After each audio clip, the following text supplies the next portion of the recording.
Hi my dear lovely birds and blossoms, welcome to our class. ఈరోజు మనం రష్మృతిలో చెప్పుకునే next character Kunti. Kunti पांडवों की माता है. चूंकि महाभारत महारथियों की कथा है, उसमें कुंती को कम स्थान ही दिया गया है. आगे रश्मृति काव्य के अनुसार उस पर टिप्पणी की जाती है. महाभारत युद्ध होने वाला है. यह निश्चय हो जाता है कि या तो अर्जुन के हाथों में कर्ण मरेगा या कर्ण के हाथों अर्जुन मरेगा. युद्ध के परिणाम के बारे में सोचकर कुंती घबरा जाती है. वह कर्ण से मिलने जाती है. थोड़ी देर उसकी शोभा देकर ప్రసన్న హోతీ హే. మహాభారతంలో మనం చెప్పుకోవాల్సిన ఇంపార్టెంట్ క్యారెక్టర్స్లో కుంతీదేవి కూడా ఒకరు. కుంతి పంచపాండవులకు తల్లి. ధర్మరాజు, భీముడు, అర్జునుడు, నకులుడు, సహదేవుడు, అలాగే కుంతీదేవికి పాండురాజుతో పెళ్లి కాక ముందు సూర్యుడి వలె కలిగిన కుమారుడు కర్ణుడు.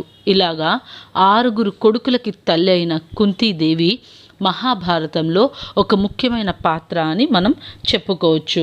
సో మహాభారతం అనేది యుద్ధం ఎందుకు మొదలైందంటే, కేవలం అన్నదమ్ముల పిల్లలు మీన్స్ బ్రదర్స్ మధ్యన విభేదాలు, జెలసీ, గ్రీడీ, దుర్యోధనుడికి ఎక్కువగా ఉండడం వల్లే కురుక్షేత్ర యుద్ధం అనేది జరిగింది.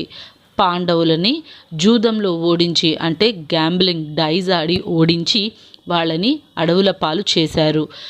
శ్రీకృష్ణుడు కనీసం 5గురికి 5 ఊర్లు ఇమ్మని అడిగినా సరే దుర్యోధనుడు పొగరుతో శ్రీకృష్ణుడి మాటల్ని ఇగ్నోర్ చేశాడు. దాని ఫలితమే కురుక్షేత్ర మహాయుద్ధంలో ఎంతోమంది ప్రాణాలు కోల్పోయారు. అలా కురుక్షేత్ర యుద్ధం జరుగుతున్న టైంలో కుంతీదేవి కర్ణుడి దగ్గరికి వెళ్ళింది. కర్ణుడు, అర్జునుడు ఇద్దరు సమోచీలు, అంటే ఈక్వల్ పవర్స్ ఉన్నవాళ్ళనమాట. ఇద్దరు యుద్ధం చేసుకుంటే ఎవరో ఒక్కళ్ళే బ్రతుకుతారు. అలాంటి కర్ణుడి దగ్గరికి కుంతీదేవి వెళ్ళి అతడు తన పుత్రుడని చెప్పి తన తమ్ముళ్ళని కాపాడమని అడుగుదామని వెళ్ళుద్ది. కర్ణుడి యొక్క గొప్పతనాన్ని చాలా చక్కగా అభిమానిస్తూ వర్ణిస్తూ ఉంటుందన్నమాట. कर्ण को अपना परिचय देकर उसने पांडवों के पक्ष में आने को प्रार्थना करती है. भाई भाई की लड़ाई उसे पसंद नहीं है, मगर वह कौरव और पांडवों के युद्ध को रोकना नहीं चाहती. वह भी तो भाई भाई की लड़ाई है. अपने पुत्रों में कोई भी ना मरे, यही भावना कुंती के दिल में रहती है. कर्ण उसका प्रस्तावना नकार देते हैं. तब कुंती कहते हैं कि मैंने जो पाप किया है उसका दंड मैं झेलूंगी. मैंने सुना था कि तुम्हारे घर आने वाले काली हाथ नहीं जाते, मगर मुझे काली हाथ लौटना पड़ रहा है. అయితే కుంతీదేవి కర్ణుడి దగ్గరికి వెళ్ళి తన గురించి తాను పరిచయం చేసుకుంటూ, ఈ సృష్టిలోనే దౌర్భాగ్యమైన స్థితి ఏంటంటే ఒక కన్న తల్లి తనే తల్లిని అని ఒక కొడుక్కి పరిచయం చేసుకోవడం.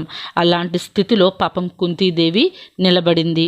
అలాంటి కుంతీదేవి కర్ణుడి యొక్క బలం తెలుసు కాబట్టే బ్రదర్స్ మధ్యన ఎలాంటి గొడవలు ఉండకూడదు అని కోరుకుంటుంది. ఇక్కడ కౌరవులు పాండవులు కూడా బ్రదర్సే. వాళ్ళ మధ్యన గొడవ జరగడం కూడా కుంతీదేవికి ఇష్టం లేదు. తన మనస్సులో ఉన్న బాధంతా కూడా కర్ణుడికి చెప్పుకొని ఎలాగైనా సరే పాండవుల వైపు వచ్చేసి యుద్ధం చెయ్యమని అడుగుద్ది. కానీ కర్ణుడు దానికి ఒప్పుకోడు.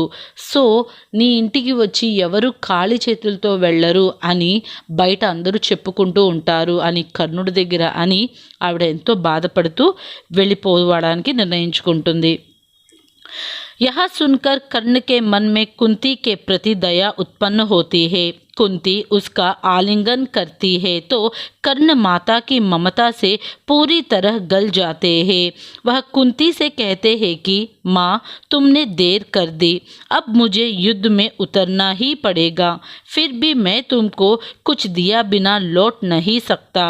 इसलिए मैं तुमको वचन देता हूँ कि मैं अर्जुन के सिवा अन्य 4 भाइयों में किसी को भी नहीं मारूंगा. సో తల్లి అలా బాధపడి వెళ్ళిపోవడం చూసిన కర్ణుడు ఎంతో బాధపడతాడు. అమ్మ నువ్వింత బాధపడమాక అని చెప్తాడు. కర్ణుడిని కుంతీదేవి కౌగిలించుకుంటుంది. తల్లి ప్రేమ, తల్లి స్పర్శ తగిలి కర్ణుడు ఎంతగానో బాధపడతాడు. అట్ లాస్ట్ కర్ణుడు ఏమని చెప్తాడంటే, నా దగ్గరికి వచ్చి నువ్వు ఇలా బాధపడుతూ వెళ్ళడం నాకు ఇష్టం లేదు. ఇప్పటికే చాలా ఆలస్యం అయిపోయింది.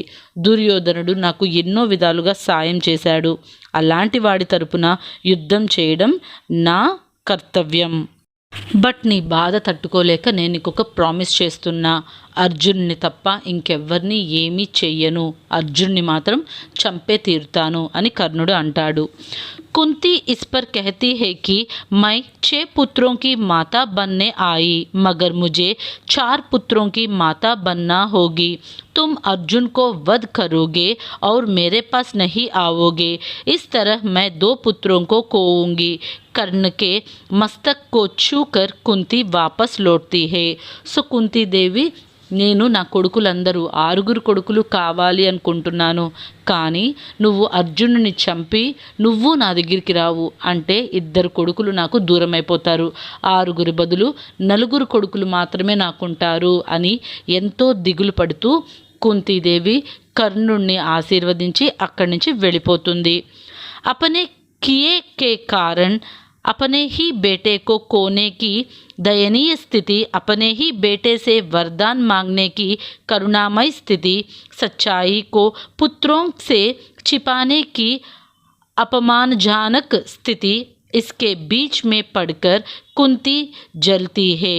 दिनकर जी ने कुंती का पात्र चित्रण सही अनुपात में किया है, इसलिए कुंती हमारी दया का पात्र बनी है. సో ఒక కొడుకుని కోల్పోతాడు, ఎదురుగా ఉన్న కొడుకుని కోల్పోతాను అనే ఒక స్థితిలో తల్లి ఉంది. అదేవిధంగా ఒక కొడుకు దగ్గర నుంచి భిక్ష అడుగునే స్థితిలో కూడా ఆ తల్లి ఉంది. ఇలాంటి దయనీయమైన స్థితి ఏ తల్లికి రాకూడదు. కానీ కుంతీదేవి ఎన్నో అవమానాలు, బాధలు పడుతూ తన బిడ్డల్ని ఎంతో ఇదిగా పెంచుకుంది. చివరికి కొడుకులని కోల్పోతాను అనే బెంగతో తల్లడిల్లిపోయింది.